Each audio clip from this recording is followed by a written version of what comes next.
and I think they developed them 20 years ago or 10 years ago. And it's like distance to a supermarket. So. Yeah, they do it by census block and everything, right? Yeah. It's weird though, like my Kroger wasn't on the map. And I go, wait, you're missing. You mean the one in Saberton or the one Yeah, in the one in Sunset? Saberton. Yeah. I don't know if that counts as a grocery store or not. It does. Yeah. It does. You can get bananas. No, they have produce. They have one. That's what we were talking about, the like the BFS and the dairy marts and all that stuff. They have like one carton of eggs, one banana, so they can do SNAP. Yeah, that's all they have to have, just like a few things. Yeah, I wondered about that, the sort of brown bananas that nobody buys, and I thought, why do they have? Yeah, especially those. So it's like a throwaway thing.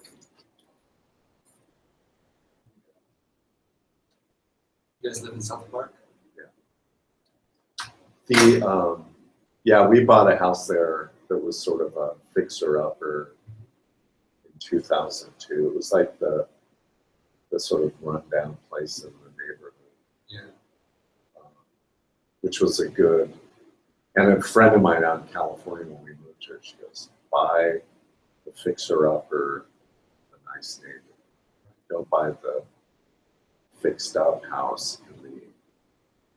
So we're looking at one in Westover. It was really nice. They'd really done a really good. But you know, you look around you and there's like backyards full of garbage bags,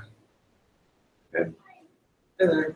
And so there's nowhere to appreciate it. Hey, I But just this sent you an was invite. great. I mean, Okay. fix it up, and now it's like- So I'm gonna try to Cool. connect this. Nice. Yeah. Oh, that's good. Yeah, I like the fucking. I'm starting to have like flashbacks Blown out. to the 60s. That's the whole point, right? Right. Well, I don't Trying to know. induce flashback. You don't want to induce flashbacks for a Vietnam vet.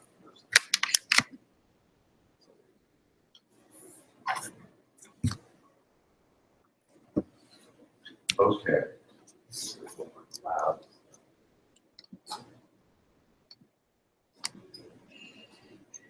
So did you make a decision? Did your wife make a decision? on the house? Not yet. Oh, but on the position. Position. She did both interviews. Oh, okay. So now she has to wait for the offers. Okay. She's leaning towards not leaving. Not leaving you? She got an offer to apply for a teaching job in Pennsylvania. Oh, is that where you guys used to live? Yeah. So while she couldn't, she had to do the interview. Like, she ever since then she's just been like, wait a minute, it's like it's ridiculous to do that. She's like, more money, like to spend, double income, double prices, driving back and forth. Like it's your decision. I think she'll decide to stay. Stay around.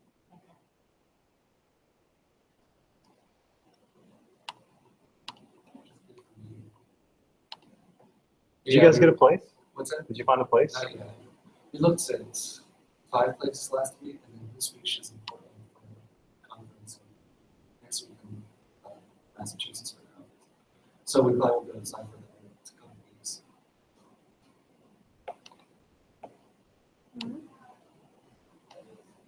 You doing something on this? Yes. Okay, I'm like, why did it break? Because I had 3 up before. I'm like, how did it do this? Sorry, we can broken. change it. No, I see that now. I'm like, what?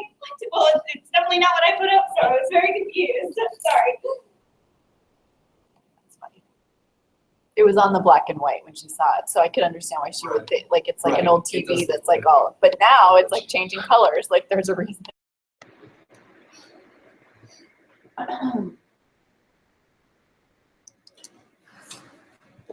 Thank you for sending that thing about the apartment. Yeah. I feel like we're gonna go for a house. Okay.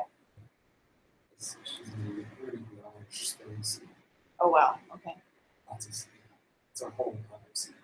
So you see 4-bedroom, whatever. So much stuff. Kids and Oh, kill! Wow. Okay, that's serious. Did she do surrounds? Oh, I didn't realize that. Okay. Yeah, so the job in Moser, I think he just the job he was just got it up Where is she? What's the position? for it's the CNC. Oh, okay. So she does have a position. That's what I didn't know that she. She's not technically in that position yet, but all signs say. Oh, okay. Okay. So that's it. Okay. So it's not that she. Okay, that makes more sense. It's one of those things where it's like, oh, she wants to job done. It's like, well, don't tell me that. Because we should probably interview her. Not that she would be a job interview, but I don't want her to get a job if she doesn't. Hmm. So anyway, so I don't want to say it's Yes, I understand that. Yes, yes, I do.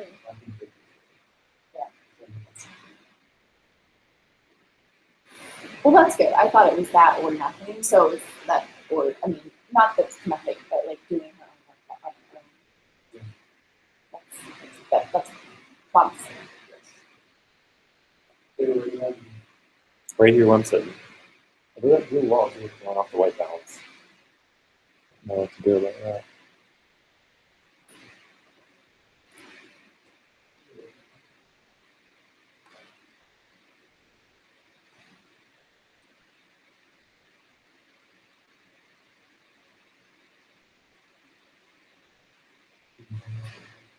Mm-hmm. Yeah.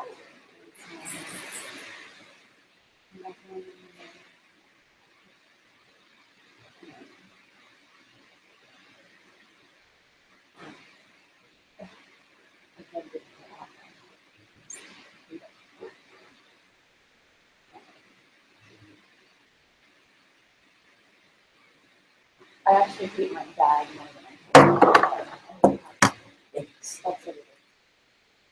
We're going to be here throughout the summer. Yeah. 2 days.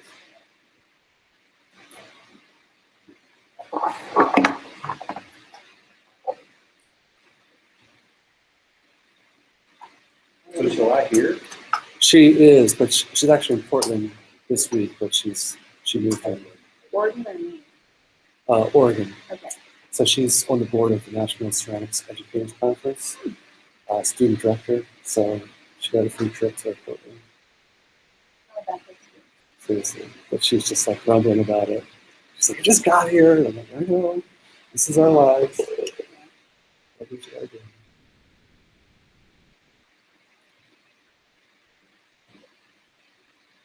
Oh, much better. It takes the shine off my head. So that's it. I need to worry It blows about out the TV.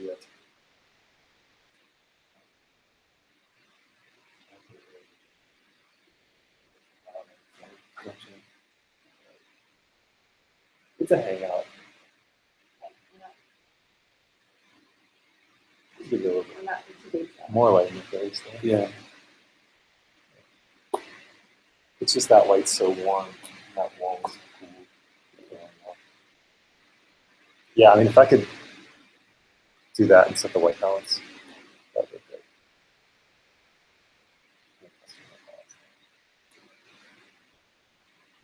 What we could do.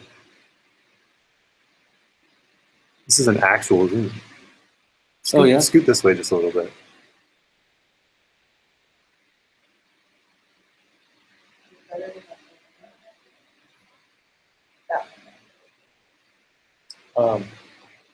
I think that is now. Yeah. The glare. Actually, it might be from that.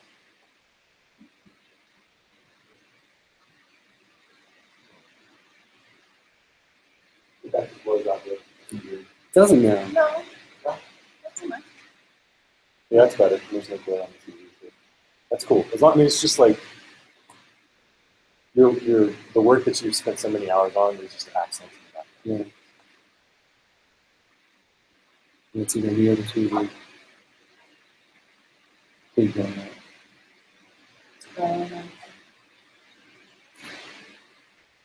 That's weird. It wasn't at first when you come up with it. Yeah.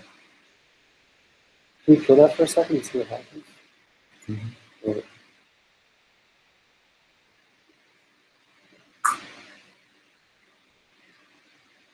Yeah. That's fine. I work in the like dark that. anyway. You what? I work in the You dark work in the anyway. dark. Oh, you know.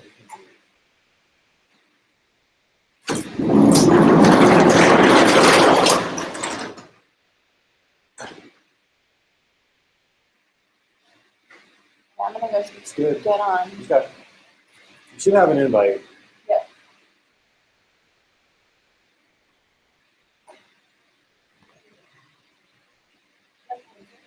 Yeah.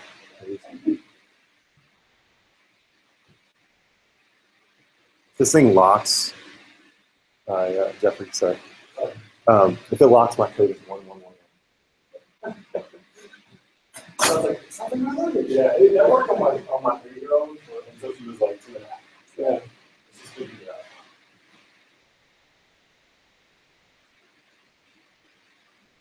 Be recording.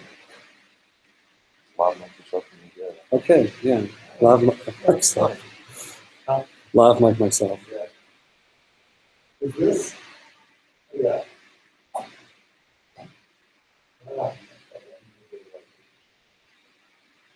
You need that light? That's too creepy? Creepy? The lighting? No. Not you, sorry. No, I think that's fine. Yeah. I'm getting a little bit Yeah, of you're getting a little kick bit light from there, whatever. So, Yeah.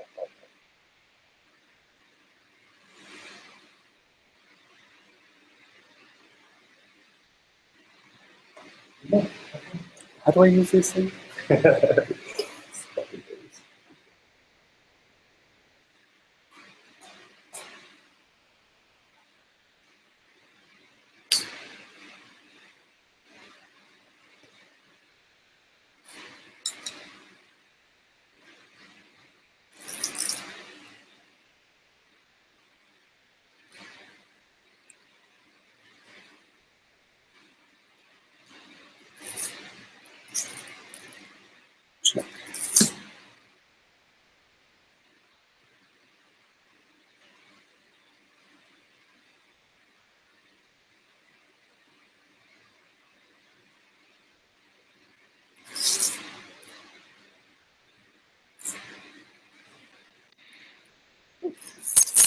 There you are. Hey, Hi. Do you have your cell phone on? no, it's quieted. Okay. Just because we had an issue with. Actually, I need to turn mine off. So, David, you need me to start this then? This one. Is it one? Yeah. Okay, good to go. Yep. Great, thank you.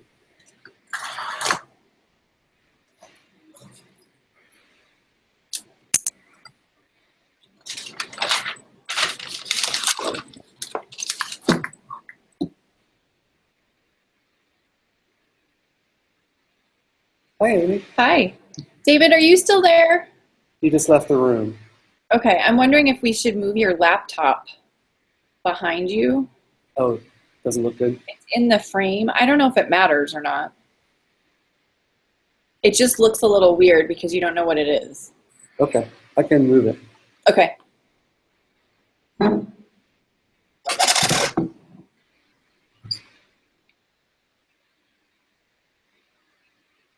Yeah, that's good. Okay. Cool. Okay. So this is just going to be like a conversation. I may ask you a couple different, depending on your answers, I might ask you the same question in a different way a couple of times or whatever. But let's maybe just start out and talk a little bit about your background and sort of how you got here and your experience. Should I start with my name? No, it's okay. Okay. Yeah, I have. Can you start again? It'll take me a few minutes to get into the groove. That's okay. It happened with everybody. Yeah, I have 3 degrees, 3 undergraduate.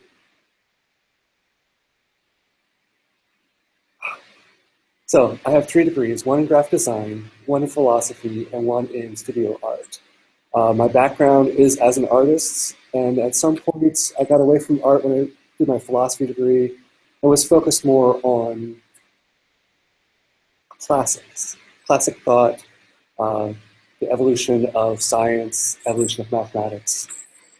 So after I graduated from University of Delaware, my fine arts degree, I was adjunct teaching in Delaware, in Pennsylvania, and a little bit in Nebraska. When I started applying for full-time positions, I saw the West Virginia University position open and applied for it. One of the things that I was really interested in was the split position, that it was between the arts and Reed College of Media. I'm interested in bridging barriers, bridging between disciplines. It's always been my focus to try to bring a little bit of phys ed into art, a little bit of mathematics into history, a little bit of this into that. So I think when we talked before, you said that you were an artist for a period of time before going back to school. So can you talk about a little bit about that experience? Yeah, well, as a young kid, the arts were really interesting to me. Lots of freedom to explore. I actually did a year, my senior year of high school was at a vocational technical school in graphic design, which led me into a 2-year program doing graphic design. Quickly after graduation and in the midst of a very difficult internship, I realized that advertising was not for me, that the pressure, the need to do something to make someone else happy was just not where my passions lie. So I left advertising, and for the next 7 or so years, I was a musician, traveled a little bit, playing here and there, just exploring life and seeing what was out there. And then I got serious about my education, which is when I went back to school for philosophy. It was not that philosophy was my main focus. It was that a philosophy degree allowed me to take half of my credits in whatever disciplines I wanted to. I was not art-oriented during that time. I was taking classes in history and physics, mathematics, English, Latin. And then at the end of my college career, I met a professor of photography at a party. And I just, out of a whim, just said, hey, I would love to take a photography course, but it's closed to non-artists, non-art majors. She said, come and show up. So I went to photography classes and everything just clicked like it did when I was a kid. There was this feeling that I got from when I was experimenting as a child. And so I spent the next 2 years in the darkroom pretty much constantly. Then after graduation, I was an artist in residence there. And then after that experience, my professor had an emergency medical leave, and they asked me to teach her classes, which is how I got started teaching to begin with. It was frightening, but I jumped into it, and I ended up loving it, which is then what got me to go back to grad school. And all of my artistic background as a child just came back full force, and I just completely went for it. Cool. I always think it's interesting to hear people's stories about sort of how they got to where they are. So talk a little bit about the interactive minor and kind of what your thoughts are on it and how it's been going and the development of it. Yeah, so when I got to West Virginia University, I remember my first day, I went to Allison Helm, School of Art and Design director, and I said, okay, so I'm developing this minor, what's the committee that I meet with? And she said, oh no, you're the committee. We'll do it. And it was great, actually, because I had lots of ideas, and I had a little bit of time, a couple months to start working those out, develop the courses out. The minor is a series of 6 classes split between the School of Art and Design and the Reed College of Media. It invites students from both majors to participate. It mixes them together in the classrooms, and it teaches basic design skills, interactivity, web design, and new media. to students who have had introductions to that stuff but haven't had a lot of primary focus in those areas. So that is what I've been focusing on, is to develop this minor out. Happy to say that we have over 50 students enrolled in the minor, so each class is now expanded to 2 sections. And would you like me to go through each class or talk about the Well, if you can talk maybe a little bit more broadly about what it's like to bring students together from the 2 disciplines and kind of what you see happening in the classroom. Yeah. What's been amazing about bringing the 2 different students from 2 different majors into the same classroom is, we have these preconceptions that art students are going to be very artistic and media students are going to be very text-based.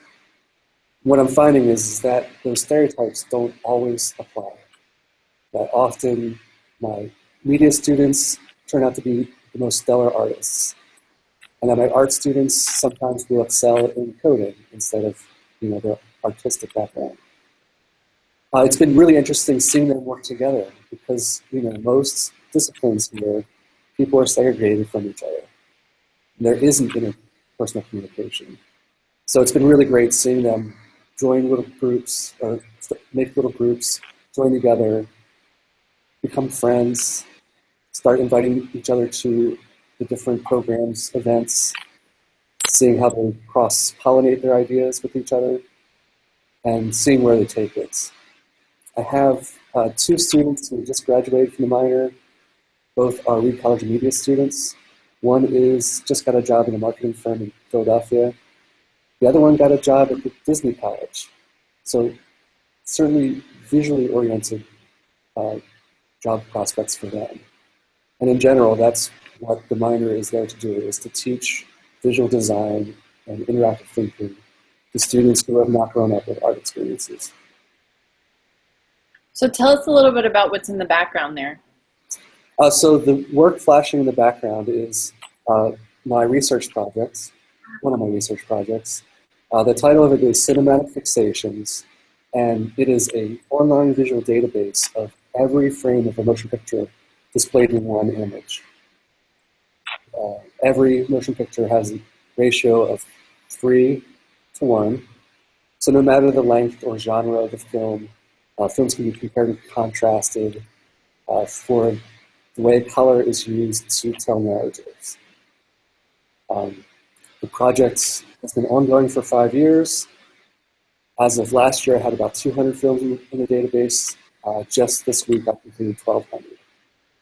So I've had great interaction with people at West Virginia University. I've had some computer science students from the capstone course working on the project.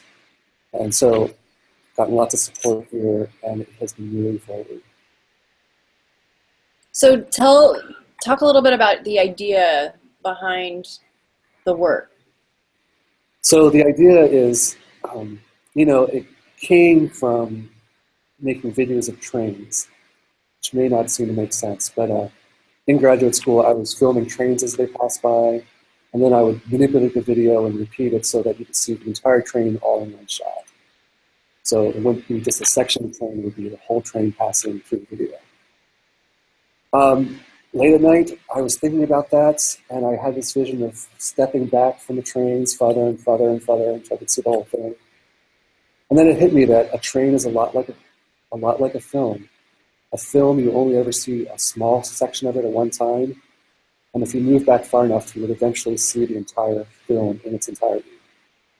So that's where the idea came from, and I started working with a few films that I thought would pop out, like Wizard of Oz, in which the story tells the narrative, Emerald City, the Yellow Brick Road, the Poppy Field, which is like a blue and pink.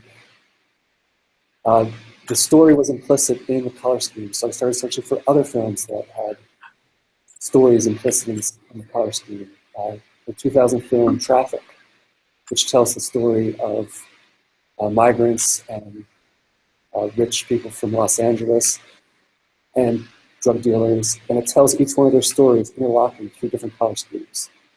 So it was that idea of how filmmakers use color to portray narratives that led me to think, why not do every film ever made, put it out in the world, and see if researchers and filmmakers and movie buffs and computer scientists and artists, what do they think about these? In fact, this summer I just received a grant through the Myers Foundation, through the School of Art and Design, to write a book in which I'm going to collect essays from professionals and amateurs who break down the films and discuss what the film fixations mean to them.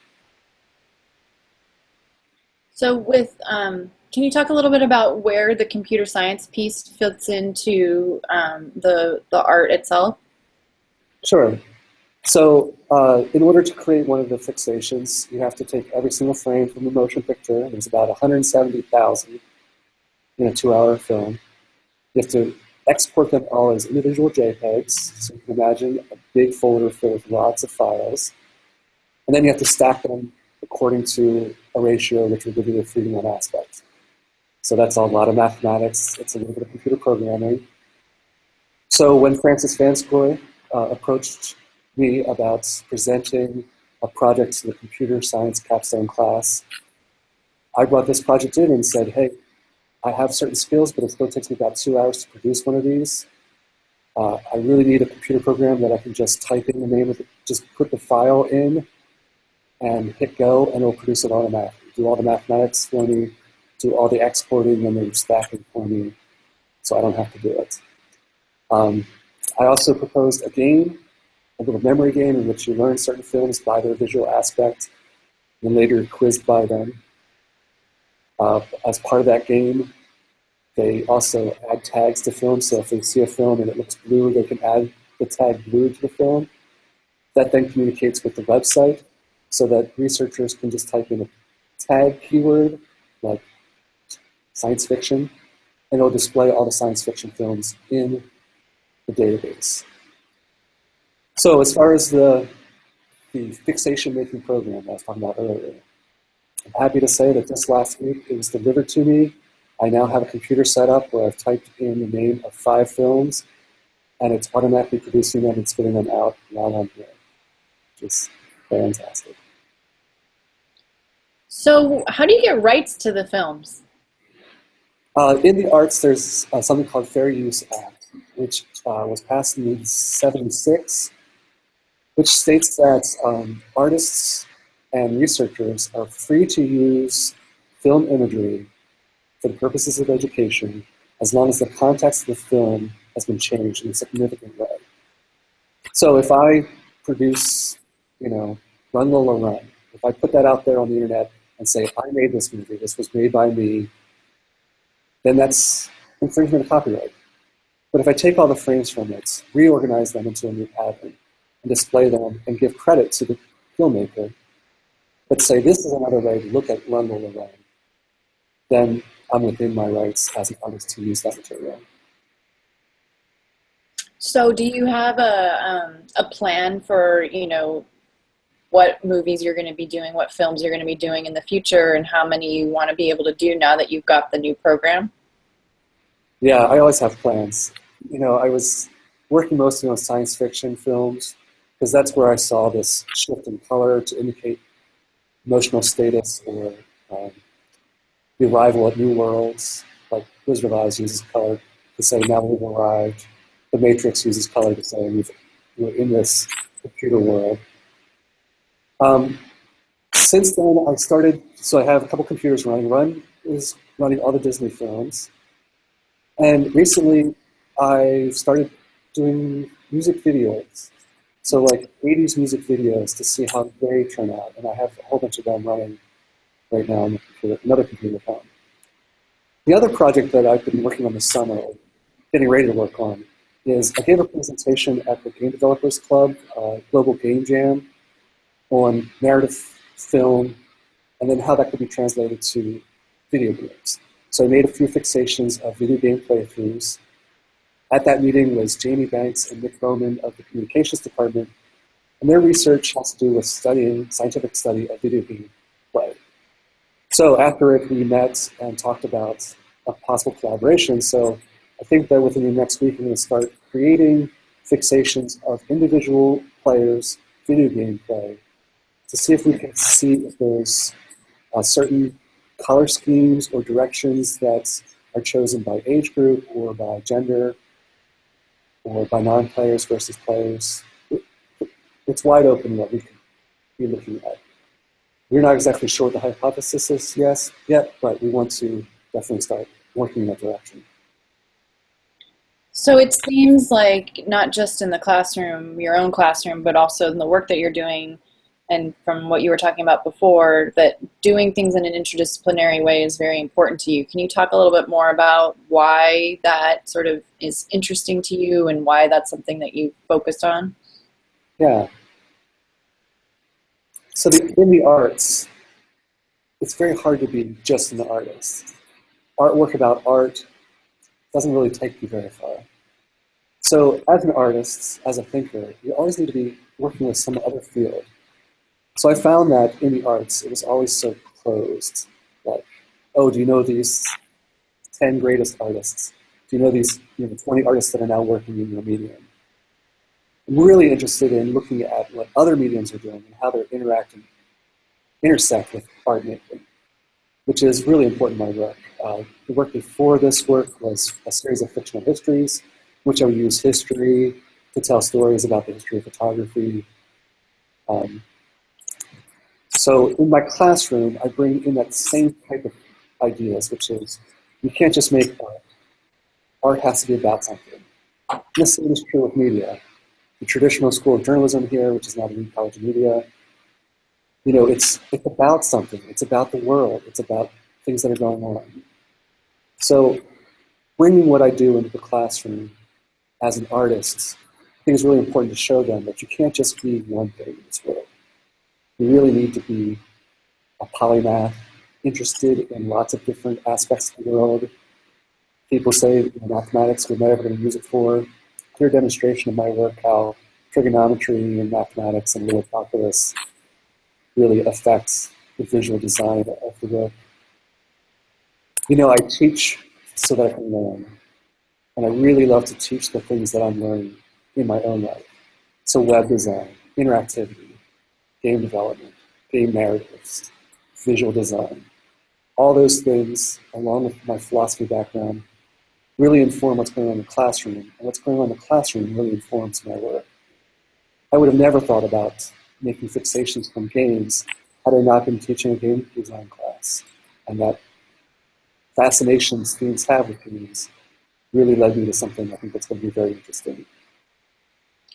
So when you're talking about game narrative, what does that mean? And what are you hoping to get out of that?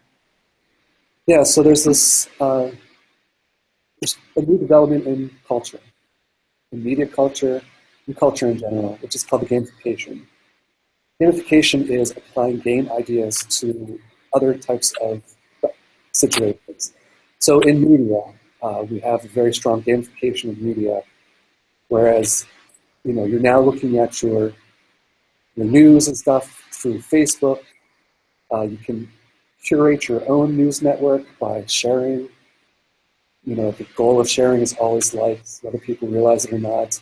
It's a reward system for your personality, for who you are, who you present yourself as a social media person. Gamification is happening in grocery stores, laundromats, where you get these bonus cards, and after a certain point, you get rewards. And more our culture is moving in that direction, where we're being rewarded for participation in things that we would normally just not even think of. But now suddenly, there's a reward for you to do that. So are you now more engaged because you get something out of it? There's been floating around an app that if you attend your classes, you get free Chick-fil-A coupons. Now, my students think that that's the best idea ever. For me, attending your classes is its own reward. But for them, to have some sort of bonus to what they're doing is an important step for them to become more engaged. As silly as it sounds, it's the way the world is going. The other half of that game narrative is also an important part of what's happening in culture now, which is that movies, stories are becoming be more interactive. I just read an article this morning that Steven Spielberg says that virtual reality will be the end of movie making as we know it, because it will allow the audience to choose where we look. As filmmakers, controlling where people look has been an important part of the history of cinema. And that may be over within the next 10 years. It may now be that the audience controls where the story goes. And that's a bit more complicated than just telling a straight-out story. So students, young students, need to start thinking about how the audience is going to change the way that they experience their stories and their presentations, and how to capture that, in a new way, and how to keep it so that you have enough control to really present what you want to present, instead of letting the audience take it into a direction you don't want it to go. Do you think there are any perils when it comes to sort of gamification? That's a very important question, and I do. But I don't want to sit here and be the old man who says, kids these days. If you look back, Aristotle said the same thing. He said, kids these days, they just don't appreciate what they have. So I don't think it's anything new to have a bit of a divide between my generation and the younger generation. Of course, there's lots of ideas that students or kids will spend way too much time in the computer world and not enough time in the real world.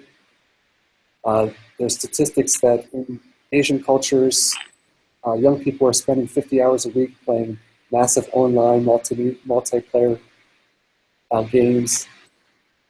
And there's this worry that are they ever going to experience the real world? Sure, it's a concern. I'm concerned about my students who play more games than create games. I often tell my students that I would love to play games, but every time I sit down to play one, I feel the urge to make one instead.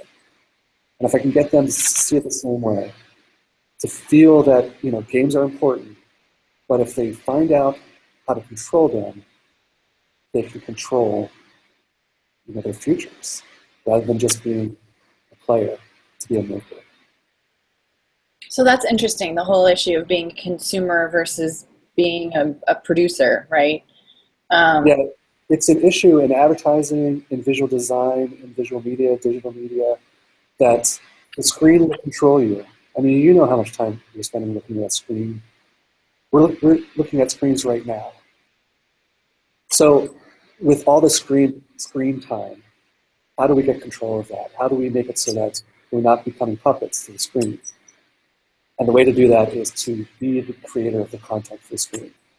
And that's what the interactive design minor, web design, app design is allowing students to do, is to get control. And with control, they're able to change people's minds. Do you think that that's something that's comfortable for them? Because I feel like a lot of students, I think, are very comfortable, with this in front of them and consume, but haven't sort of made that leap. And also think that it's a lot easier to produce than it actually is. So what kind of feeling do you get from students when you're kind of trying to shift them from consumers to producers? Well, there's definitely, a little bit of buck back. There's definitely a little bit of, what's the word I'm going to use? Trepidation.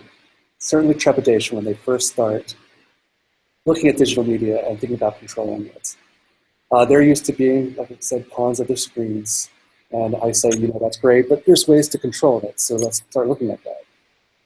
Now, that trepidation is part of what we teach, is how not to be scared of technology.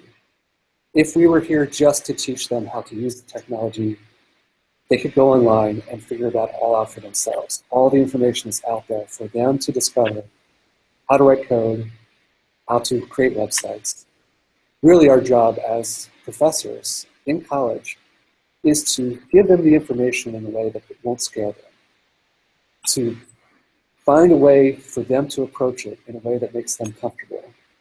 One of my talents as a teacher is that I can tell within 5 minutes if a student is math-oriented, if they're a visual learner, and it's that sort of understanding how they're approaching it, that allows me to give them the information in a way that they can understand it, and that they can flip a switch and say, this is not intimidating.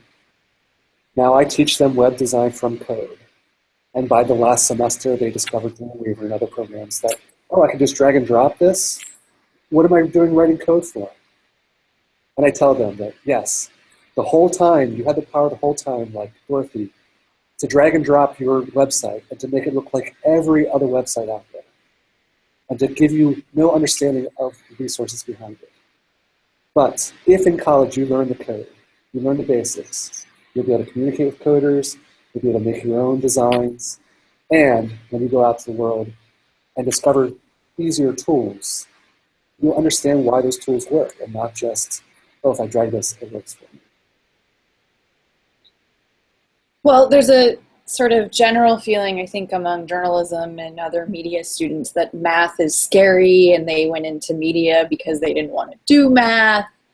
And I wonder kind of, you know, what is your reaction to that? How do you kind of fight against that when you're working? I mean, a lot of students are that way. I'm going to guess artists don't consider themselves to be all that talented or perhaps even interested in math. So how do you kind of bridge that divide?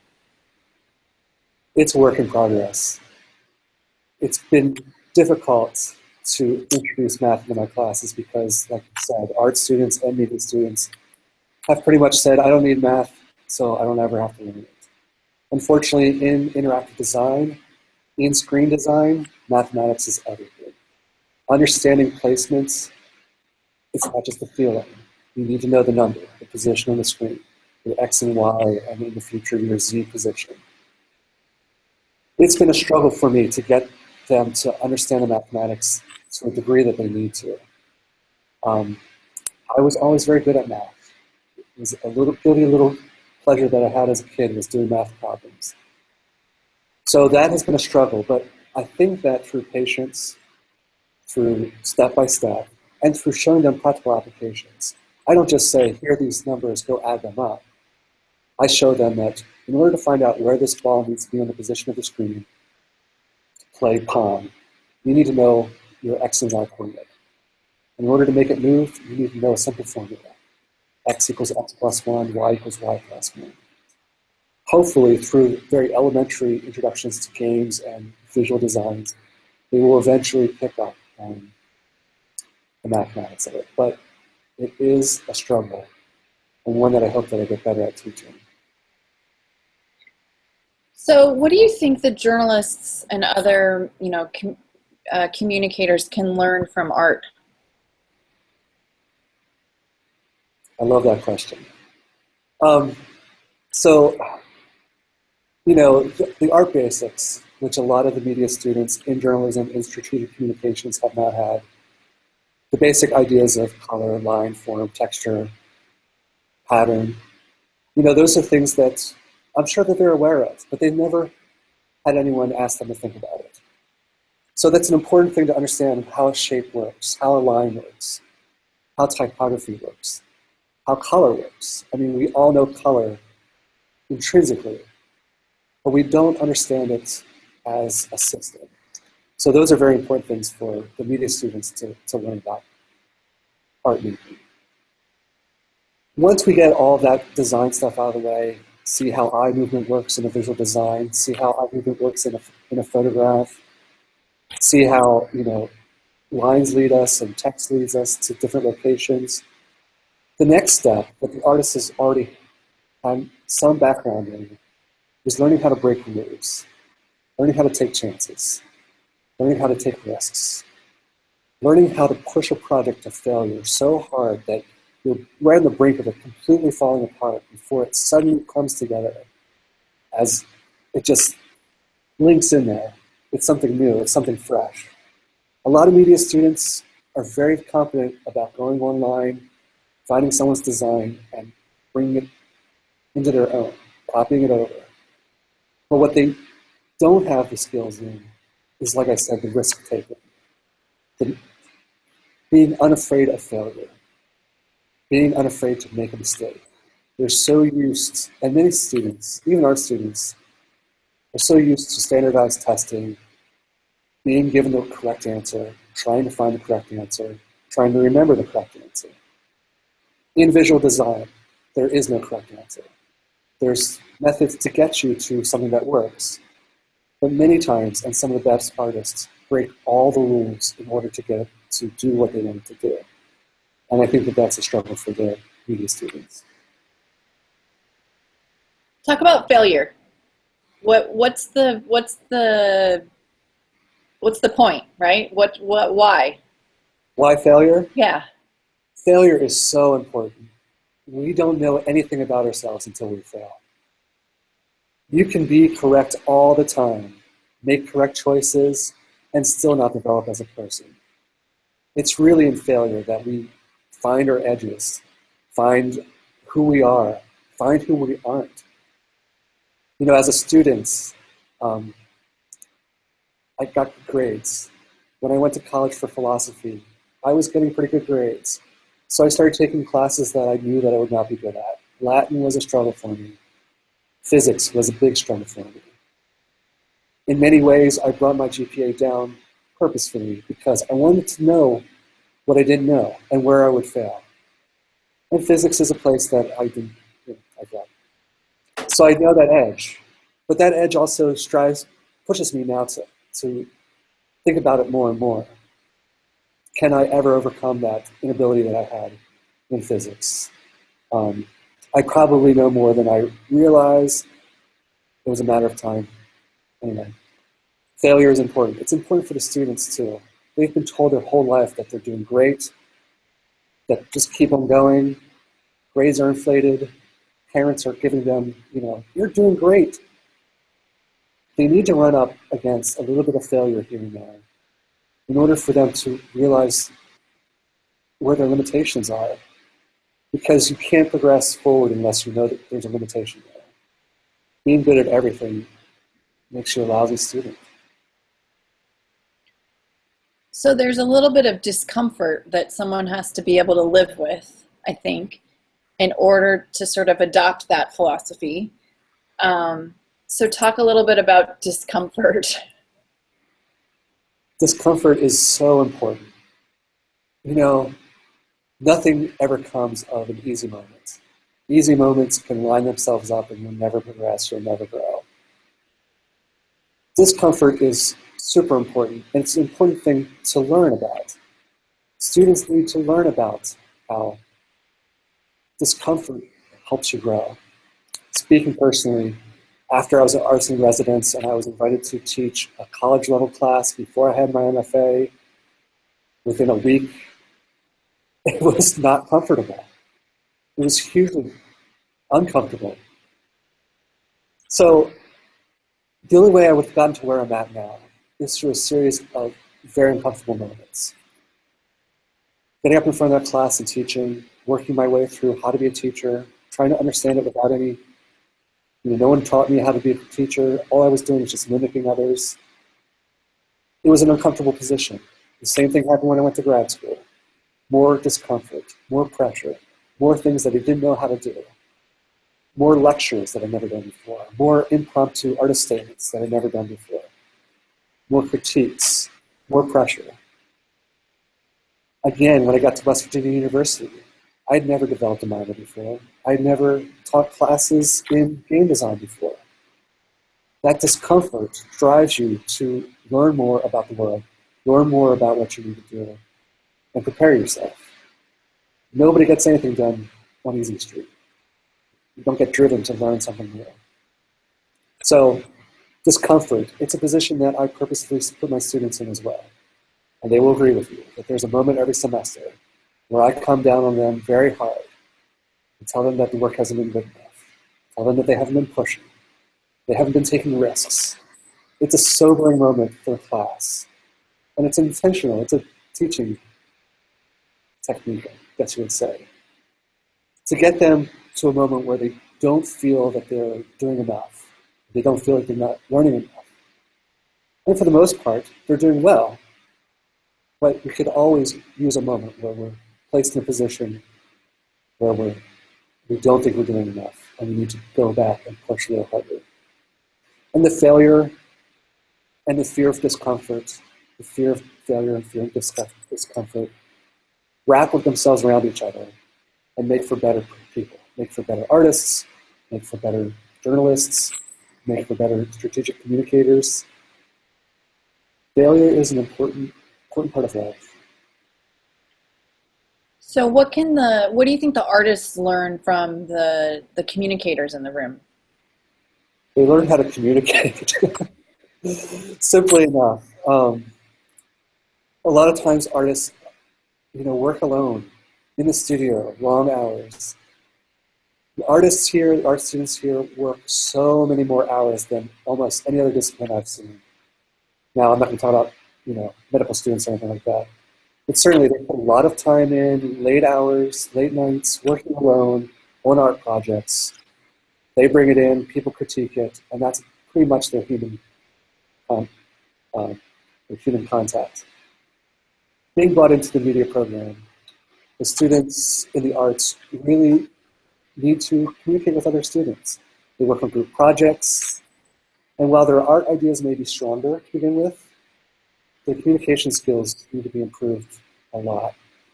So that's what they're able to do with the collaboration with the media students.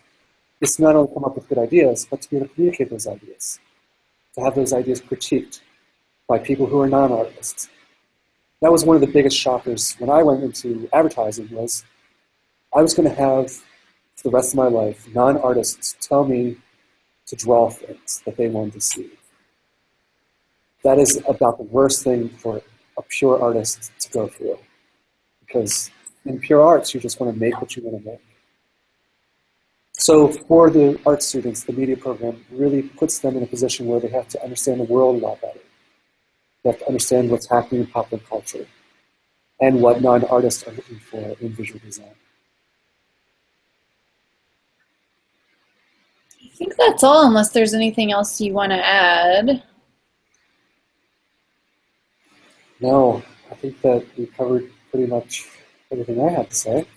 We covered a lot of ground, but I think it was good. I like the failure stuff. I think that's really important. I don't know if you read the piece that Dana and Joel wrote about the failure machine or something like that, about how you have to there has to be space for that in the classroom. So I think that's a really good comment.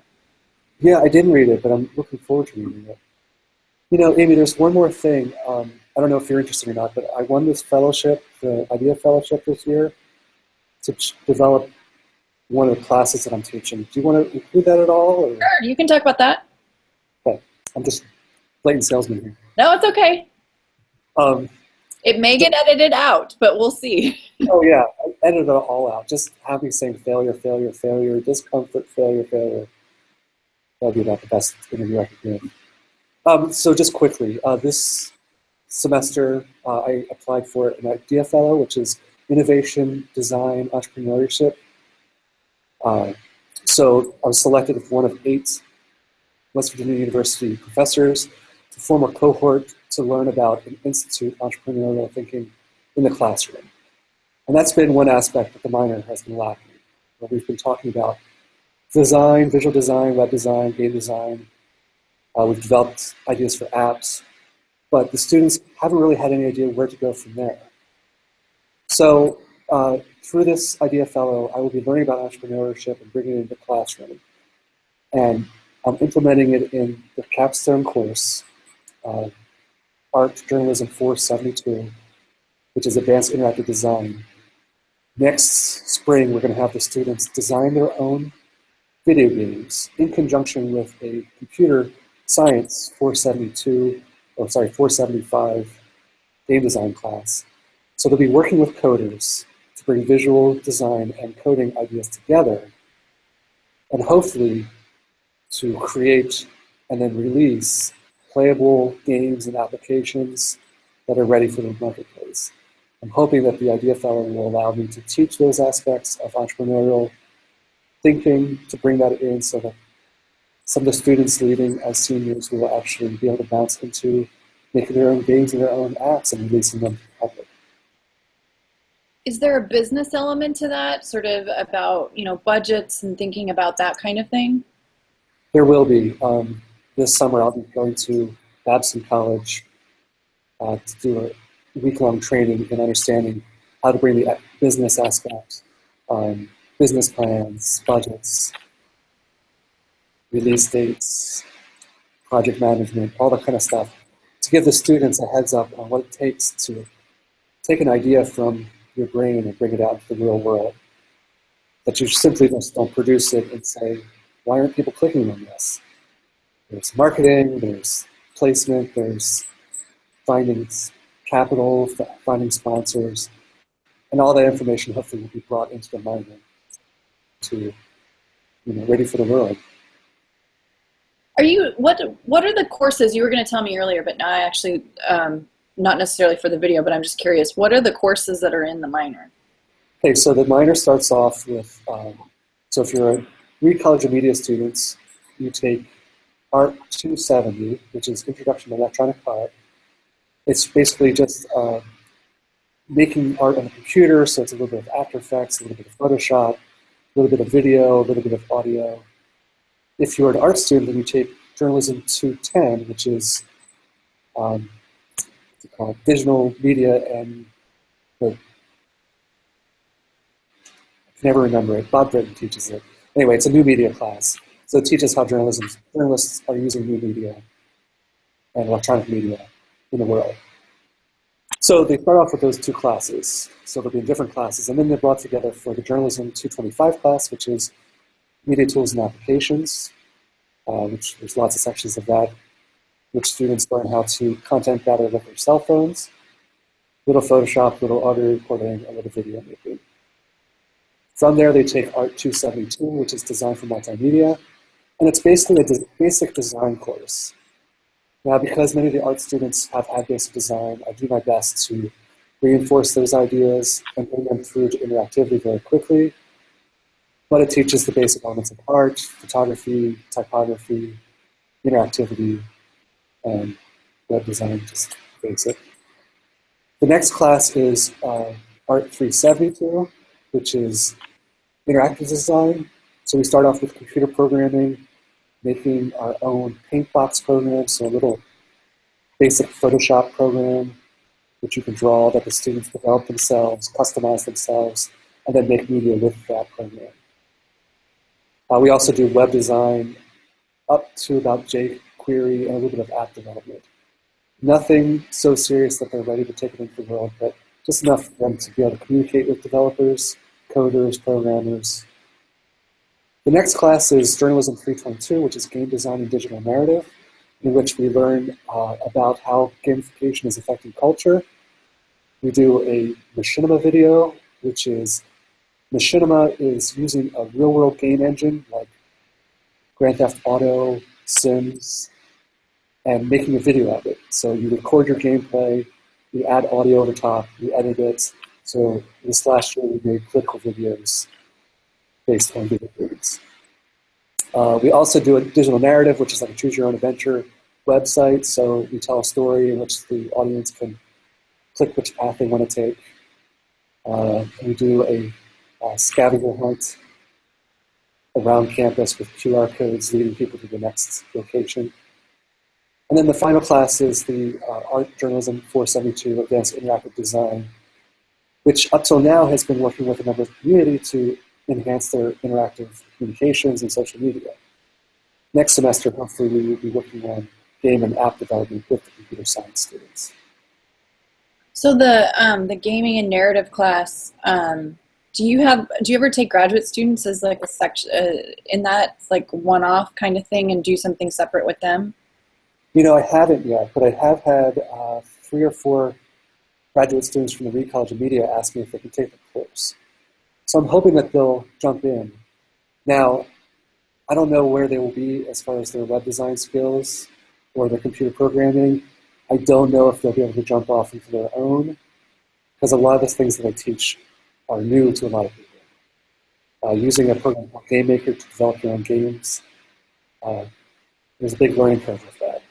So, I mean, I would be open to them doing independent projects, but I think that they'd be more interested in just taking the basics. Cool. There may be some ties in there for the, or tie-ins there for the new master's program, because I think we would like to, for electives at least, be able to offer not a section, but one class and then a graduate student or two to be able to take the 500 level of whatever that is at the same time. So they'd have some similar things that they would do and then a few extra things because they're graduate students. So Yeah, I'd be open to that. that sounds interesting, and I'm surprised. Yeah, I'd like to see. I'm sure that there are other MSJ students who'd be interested in that too. So Yeah, well, there's been a lot of pressure just to get the minor up and running. So there's all these other directions that we want to take it, that I want to take it. This last semester, I just finished teaching up the last of the classes. So hopefully in the future, we'll be able to make some modifications and do some expanding of it. how many students can you take? Like, what's the max number of students that you can take? Well, right now, since we've opened up 2 sections of every class, I can take 40 students per cohort. So I just recently had the first cohort go through, and there's only 11 students. It was the initial run of the minor. Next semester, I have 35 students in the game design class, and at least 22 in the the interactive design class. So we'll be between 20 and 40 every year. Not exactly sure how that's going to pan out. It's a new minor, so. Do they have to apply to you in order to be in it, or how do they get into it? Any student in the Reed College of Media or the School of Art Design can just join the minor straight up. Now, to take the art classes, they have to come through me because all art classes are on holds to prevent art students from making serious mistakes with their scheduling. So, and it's not a reflection on the art students. It has to do with the complexity of the art program. But you have to have certain prerequisites in order to go through the path in a certain way and graduate without taking 6 years. So while the students are free to sign up for the minor on their own, I do meet with every student in the minor every semester to go over their schedule to make sure that they are on track for graduation. Cool. Well, I think unless there's anything else you want to add, we're all good here. No, I plugged myself enough.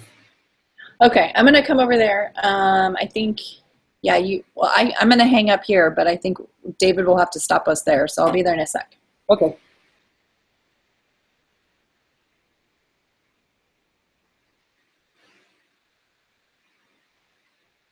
Check.